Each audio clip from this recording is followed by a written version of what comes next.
जब हम अंडमान जाने का सोचते हैं तो दिमाग में क्या आता है?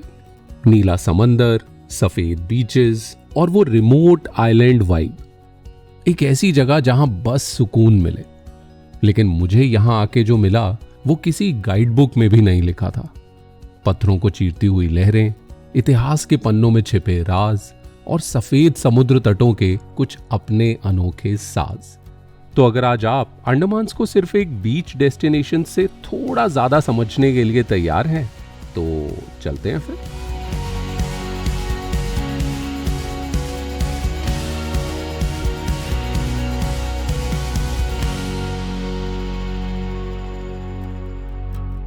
अंडमान की तकरीबन सभी फ्लाइट्स अर्ली मॉर्निंग पहुंचती हैं। इसका फायदा यह है कि आपको पूरा दिन मिल जाता है, बट इसका प्राइस पे करना पड़ता है एक रात पहले के जागरण से।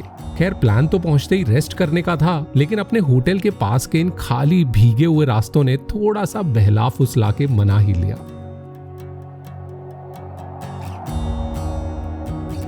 अंडमान ट्रिप का पहला दिन यहाँ की कैपिटल पोर्ट ब्लेयर में ही गुजरता है, जिसका अभी 1 महीने पहले ही दोबारा नामकरण हुआ और अब गोइंग फॉरवर्ड इसे श्री विजयपुरम बोला जाएगा। अभी तक मुंह पे ये नाम तो नहीं चढ़ा, बट यहाँ की बीचेस का काम और प्लेजेंट एटमॉस्फेयर यहाँ पहुंचते ही चढ़ गया था।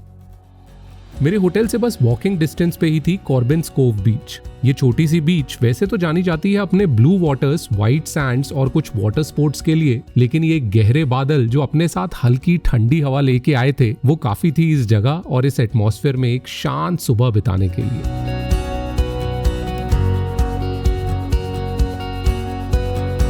पोर्ट ब्लेयर में मैं रुका था हॉर्नबिल नेस्ट रिजॉर्ट में। It's at a perfect spot for anyone who wants peace and sea views together. अगर आप सी फेसिंग रूम लेते हो तो बस बालकनी से ही पूरा समंदर आपका हो जाता है। रूम्स काफी स्पेशियस और वेल मेंटेन्ड थे, simple yet comfortable. Hornbill nest शायद लग्जरी कैटेगरी में नहीं आता हो, पर उस कामनेस, उस व्यूज और उस वाइब के लिए इट्स एब्सोल्युटली वर्थ इट। तो हमारे पोर्ट ब्लेयर भ्रमण की शुरुआत हुई रॉस आइलैंड से, जहां जाने के लिए एबरडीन जेटी से एक फेरी लेनी होती है। ये 10-15 मिनट की बोट जर्नी भले ही छोटी हो, लेकिन हर तरफ नजारों की कोई कमी नहीं थी।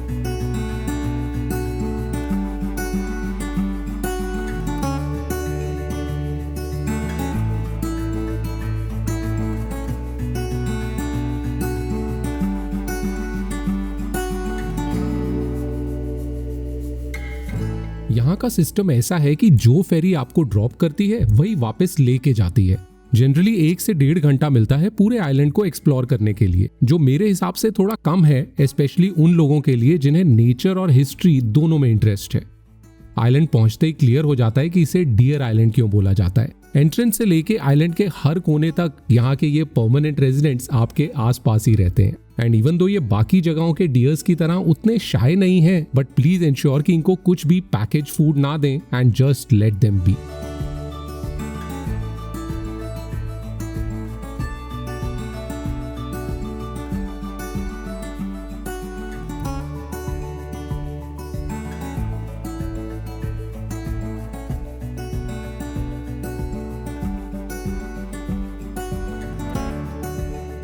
रॉस आइलैंड सिर्फ एक हिस्टोरिकल ट्रेजर ही नहीं, बल्कि अंडमान की नेचुरल ब्यूटी का एक छोटा सा नमूना भी है।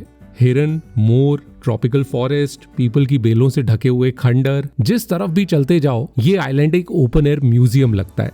वो सभी लोग जो यहाँ के बारे में और डिटेल से जानना चाहते हैं, वो एक गाइडेड टूर भी ले सकते हैं, और वो भी एक ऐसे गाइड के साथ जो जानवरों से बातें करती हैं। मिलिए अनुराधा राव से, जो इसी आइलैंड पे पली बड़ी हैं और आज यहाँ के जानवरों के लिए उनकी माँ से कम नहीं है। ये उनको नाम से बुलाती हैं, हाथों से खाना खिलाती हैं और डांट और प्यार दोनों देती हैं।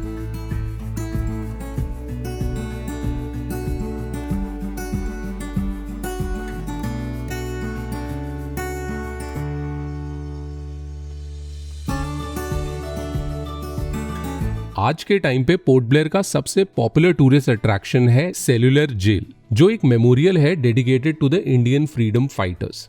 यही वो जगह है जहां वीर सावरकर जैसे कई क्रांतिकारियों को बंदी बना के रखा गया था। यहाँ की सजा इतनी डार्क और पेनफुल होती थी, इसीलिए इसे काला पानी बोला जाता था। यहाँ अंदर एक म्यूजियम भी है जिसमें पूरे जेल का एक मिनिएचर मॉडल रखा गया है। पुरानी तस्वीरें, किताबें और उन सभी फ्रीडम फाइटर्स के नाम जिन्होंने अपनी जिंदगी के प्राइम ईयर्स यहाँ की काल कोठरी में काटे। ये सब देख के इस इंडिपेंडेंस की इंपॉर्टेंस पता चलती है, जिसे हम कई बार टेकन फॉर ग्रांटेड ले लेते हैं।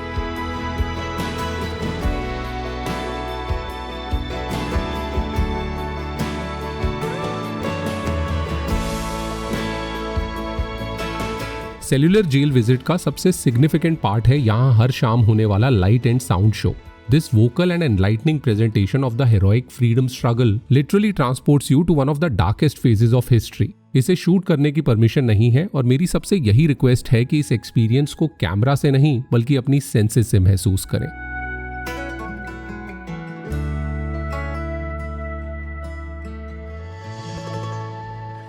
अंडमान के बारे में बहुत कम लोग जानते हैं कि बीचेस और वाटर स्पोर्ट्स के साथ साथ ये ट्रैकर्स के लिए भी एक एक्साइटिंग डेस्टिनेशन है। ऐसे ही एक इजी और एक्सेसिबल ट्रैक को मैंने भी अपने प्लान में रखा, बट ये नहीं पता था कि यहाँ तक की ड्राइव भी इतनी रिफ्रेशिंग होने वाली थी। चिड़िया टापू पोर्ट ब्लेयर से 30 किलोमीटर दूर है और यहाँ पहुंचने में अराउंड 1 घंटा लगता है। While it is easily reachable, the beach retains a sense of seclusion and untouched charm.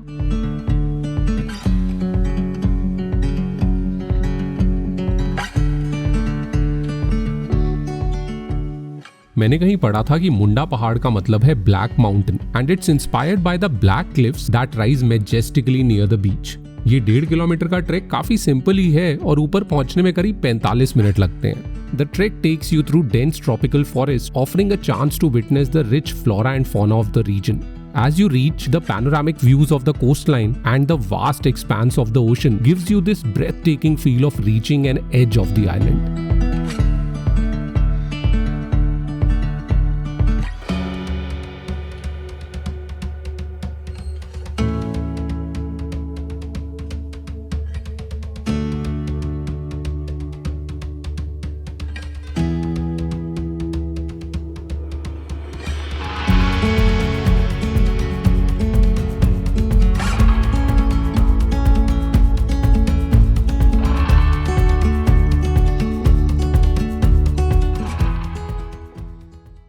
Andaman में 300 से भी ज्यादा आइलैंड्स हैं, बट सिर्फ 31 ही इनहैबिटेड हैं और इनमें से शायद टूरिस्ट सर्किट में सबसे पॉपुलर है हैवलॉक आइलैंड, जिसका दूसरा नाम है स्वराज द्वीप। पोर्ट ब्लेयर से हैवलॉक पहुंचा जाता है फेरीज से। जब मैं 11 साल पहले आया था तो एक गवर्नमेंट और एक प्राइवेट फेरी हुआ करती थी, बट करेंटली 2-3 और प्राइवेट फेरीज भी ऑपरेट करने लगी हैं। इनको बुक करने के लिंक्स डिस्क्रिप्शन में हैं एंड मेक श्योर जैसे आप अपनी फ्लाइट्स एडवांस में बुक करते हैं वैसे इनकी टिकट्स भी पहले से ही करवा के आएं। फेरी से उतरते ही आपको अपने होटल्स के लिए टैक्सीज मिल जाएंगी या फिर आप अपने होटल से भी पिकअप अरेंज करवा सकते हैं। यहाँ मैं रुका था डॉल्फिन बीच रिजॉर्ट में। पोर्ट ब्लेयर की तरह ही हैवलॉक में भी मेरा स्टे क्वाइट और पीसफुल लोकेशन में था और वो भी सी फेसिंग रूम्स के साथ। रूम्स और कॉटेजेस इवनली स्प्रेड आउट थे इन नारियल के पेड़ों से ढके हुए लॉन्स में। एक तरफ इन पेड़ों से छन के आती हुई फ्रेश हवा और दूसरी तरफ नीले समंदर के किनारे हल्की हल्की लहरों की आवाज। पिछले 2-3 दिन के अर्ली मॉर्निंग स्केड्यूल के बाद this is the ideal location to kick back and relax. First half of the day rest करने के बाद हम निकले खाने की खोज में। हैवलॉक आइलैंड पे अब तो हर तरह की क्विजीन मिलती है, लेकिन यहाँ की हाईलाइट है सी फूड।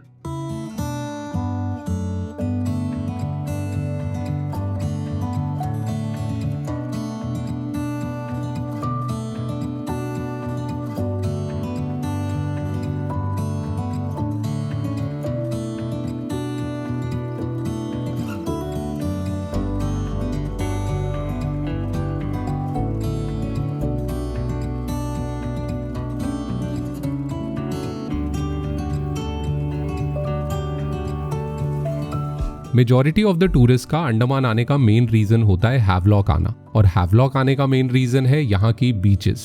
पूरे आइलैंड पे करीब 5 से 7 बीचेस हैं, बट हमारा इरादा सिर्फ भागते रहने का नहीं बल्कि इत्मीनान से 1 या 2 बीचेस पे ही टाइम स्पेंड करने का था। सही बोलूं तो अगले दिन की स्कूबा डाइव को लेके थोड़ी नर्वसनेस तो थी, और उसको टैकल करने की बेस्ट रेमेडी थी a balanced dose of peace, tranquility and nature.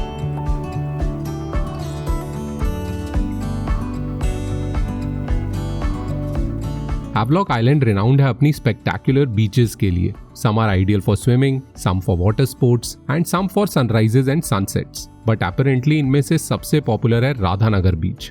ये ना सिर्फ हैवलॉक की बल्कि इंडिया और एशिया की भी बेस्ट बीचेस में से एक है. यहाँ के clear blue water, gentle incline, picturesque environment और काम वेव्स बनाते हैं इसे one of the very few blue flag beaches of India.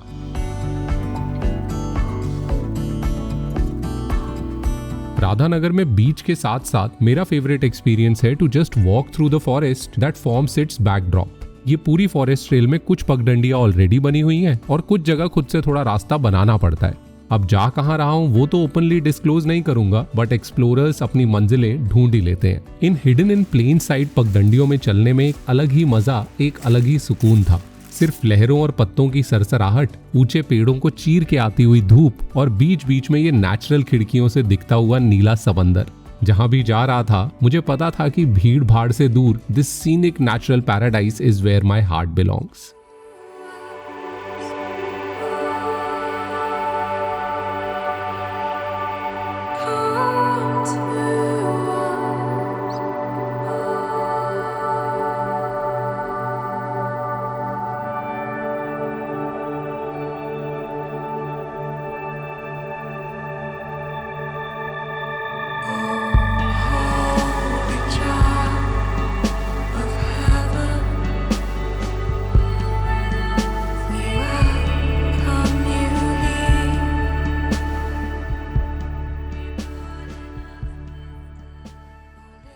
मेरी इस अंडमान ट्रिप के दो मोटिव्स थे.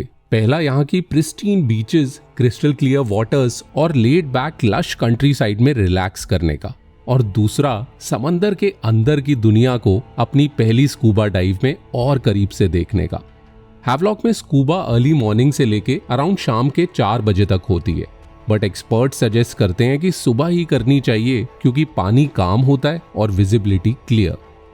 हैवलॉक में कई सारे डाइविंग ऑपरेटर्स हैं and you can choose them depending on their reviews. मैंने अपनी पहली डाइव की थी फ्रॉगमैन डाइव सेंटर के साथ और इसकी कॉस्ट थी अराउंड 4500. डाइविंग सेंटर में सब फॉर्मेलिटीज के बाद we headed for our training. इसमें सबसे पहले कुछ बेसिक हैंड सिग्नल सिखाए और फिर अंडर वाटर मुंह से सांस लेना यूजिंग द मास्क. जैसे हमने पहले डिस्कस किया था, 3 प्रॉब्लम फेस कर सकते हो. मुंह में पानी गया, मास्क में पानी गया, या कान में प्रेशर बिल्डअप कर रहा है. तो अगर आप प्रॉब्लम दिखा के थोड़ा सा फिंगर से पॉइंट आउट करोगे कि problem in my mouth, problem in my mask, problem in my ear drum, तो डाइवर को इजीली पता लगेगा पानी के नीचे की प्रॉब्लम बेसिकली कहाँ पे हो रहा है. जितनी भी थियोरेटिकल नॉलेज सीख ली हो, एक्चुअल सिचुएशन में किसका रिएक्शन कैसा होगा वो वक्त ही बताता है. इस बोट पे 6 लोगों में से 2 ने डाइव से जस्ट पहले मना कर दिया, सो इट वाज क्लियर कि डर सबको लग रहा था. खैर अभी तक I was confident and it was time to take that plunge.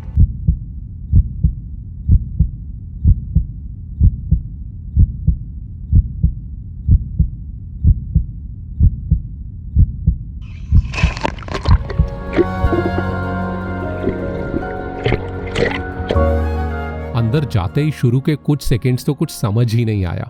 ऐसा लगा कि एक्साइटमेंट, नर्वसनेस और अनईजीनेस अलग अलग मात्रा में घोल के दिमाग में डाल दी हो.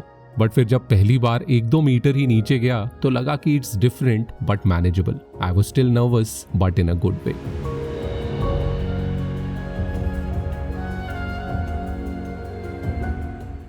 थोड़ा और नीचे गए तो कोरल्स दिखने लगे. अभी तक ये सिर्फ मूवीज और डॉक्यूमेंट्रीज में ही इतने क्लोजअप में देखे थे, but now this vast enormous reality was right in front of me. मैं उनको छूना चाहता था, बट हमें स्ट्रिक्ट इंस्ट्रक्शन मिले थे नॉट टू टच एनीथिंग क्योंकि कुछ चीजें पॉइजनस भी हो सकती हैं.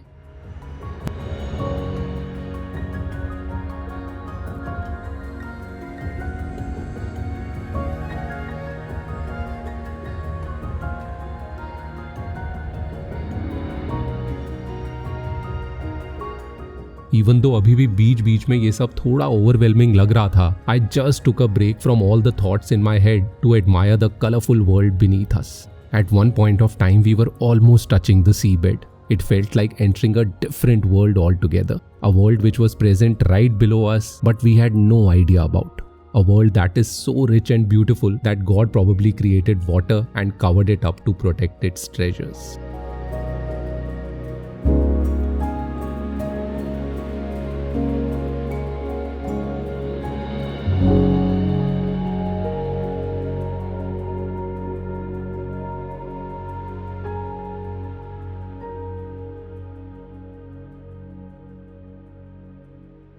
तो पानी की नीचे की दुनिया के बाद हम निकले अंडमान की वो साइड देखने जो एकदम सामने होते हुए भी most of the time ignore ही होती है। और इसके लिए मैंने एक 2 व्हीलर रेंट किया जो मोस्टली 400 से 500 रुपए पर डे में आपको होटल्स ही अरेंज करके दे देते हैं। बीचेस और ओशंस के अलावा भी अंडमान के जंगल, गांव और उनसे होते हुए ये छोटे बड़े रास्ते आपकी आंखों और दिल को एक ऐसी ठंडक देते हैं जो शायद यहाँ का मौसम आपको ना दे पाए। इन लश ग्रीन खेतों और गांव के बीच में यूं ही बस ड्राइव पे निकल जाना is definitely one of the most memorable moments I had in Havelock and probably Andaman.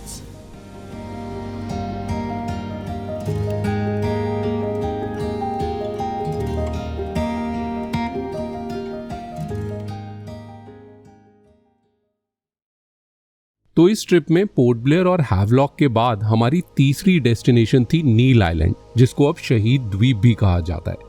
यहाँ के लिए भी फेरीज ही चलती हैं जिनको आप उन्हीं सेम वेबसाइट से बुक कर सकते हैं। सुबह सुबह का ये फेरी का सफर और सी ब्रीज इसे एक रिलैक्सिंग जर्नी बना देते हैं।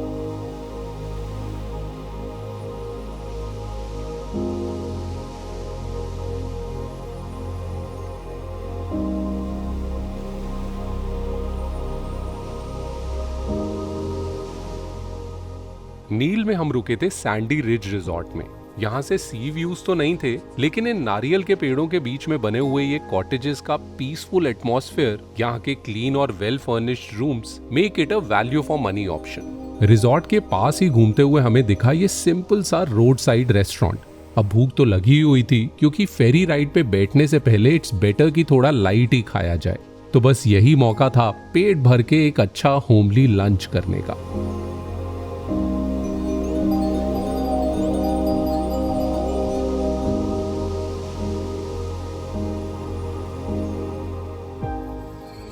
अंडमान के सभी आइलैंड्स अपनी बीचेस के लिए जाने जाते हैं, लेकिन नील आइलैंड की बीचेस अपनी यूनिक फीचर्स के लिए भी जानी जाती हैं।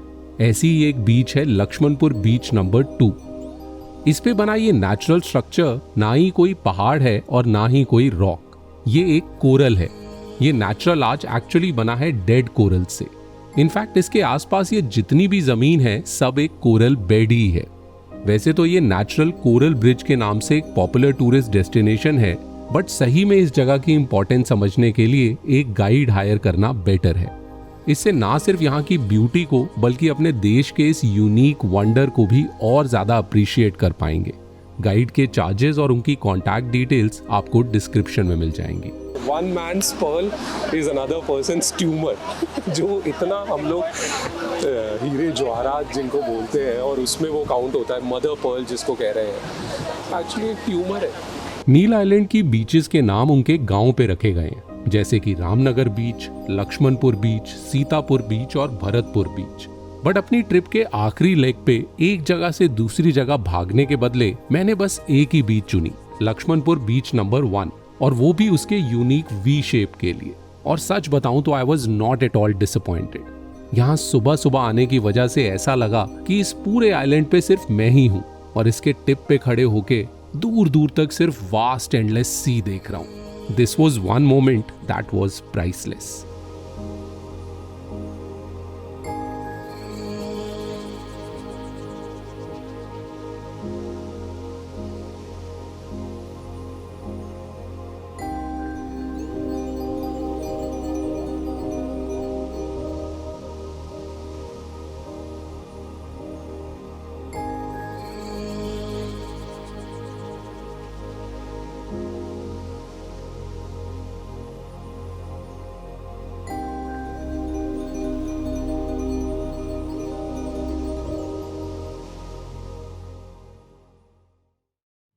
हैवलॉक की तरह यहां भी अपना बचा हुआ टाइम सिर्फ इन अनजान रास्तों पे घूमने में निकाला।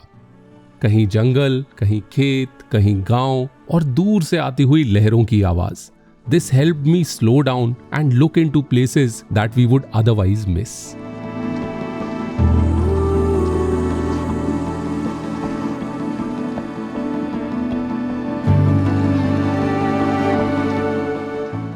अंडमान आके ये तो जरूर लगता है कि यहाँ की बीचेस किसी तरह भी थाईलैंड, बाली या फिलीपींस से कम नहीं है।